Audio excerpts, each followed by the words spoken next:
és un regal, o sigui, poder ser artista resident aquest any al Festival Castell de Peralada.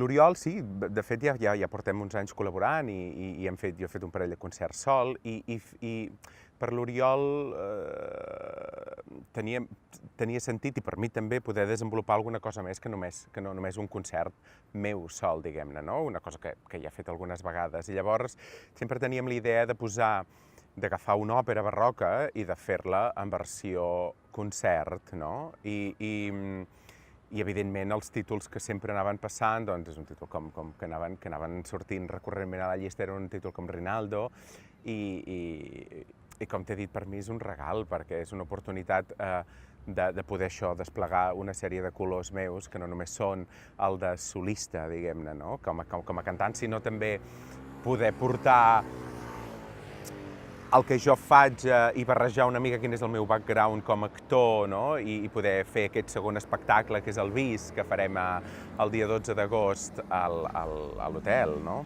Llavors, treballar amb l'Oriol i treballar amb el festival és senzillíssim, perquè humanament la qualitat és gegant, i llavors ha sigut amb l'Oriol, i a més hi ha el que a mi em resulta